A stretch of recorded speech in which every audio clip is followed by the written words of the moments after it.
नारी बेट्टा। ये movie theatre में आई थी और बहुत दिनों से मैं वेट कर रहा था, मतलब हमारी तरफ नहीं आई, आई तो तमिल में थी, हम हिंदी में देखना चाहते थे।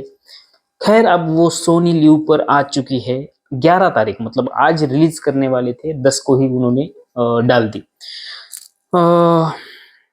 मलयालम फिल्म की ये खासियत है कि वो जो स्टोरी लाइन फॉलो करते हैं ना, उससे दिल दहल जाता है।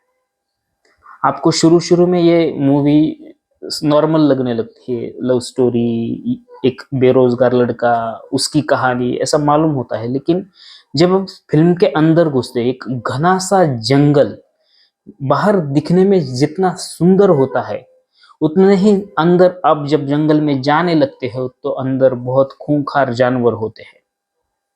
वैसे ही इस फिल्म में जो भी सुंदर सुंदर लग रहा है, असल में वो दरिंदों की जगह है और दरिंदों का झुंड उसमें आपको दिखाई देगा।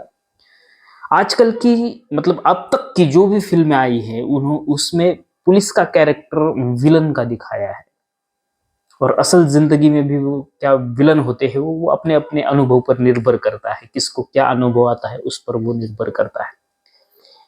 इस कहानी में कुछ आदिवासी लोग हैं जो अपने हक की जमीन के लिए, अपने घर की जमीन के लिए आंदोलन कर रहे हैं, और उस आंदोलन को कुचलने के लिए गवर्नमेंट पुलिस का किस तरह से सहारा लेती है और पुलिस किस बेरहमी से उनका आंदोलन कुचलने में मदद करती है, इसकी एक कहानी है। लेकिन आगे क्या होता है, क्या सस्पेंस है, ये आपको फिल्म देखकर ही पता चलेगा।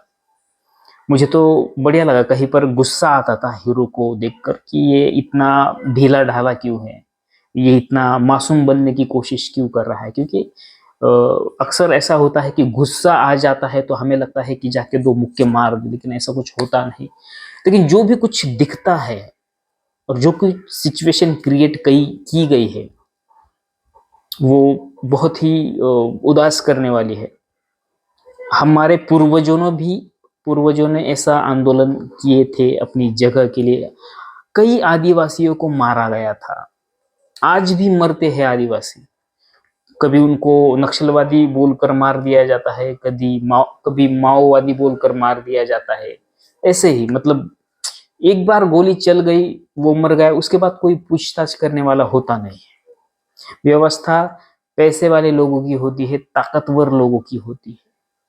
और पुलिस, जिन्हें हम कहते हैं कि हमारे रक्षक है, जब रक्षक ही भक्षक बनने जाए तो क्या हो सकता है, ये आप फिल्म में जरूर देख सकते हैं। लेकिन सत्य की हमेशा जीत होती है, ये भी हमें याद रखना चाहिए, ध्यान में रखना चाहिए। तो खैर, आपने अगर देखी है तो आपको कैसी लगी ये कमेंट करके मुझे जरूर बताइएगा। मेरे चैनल को लाइक, फॉलो और सब्सक्राइब कर दो। धन्यवाद।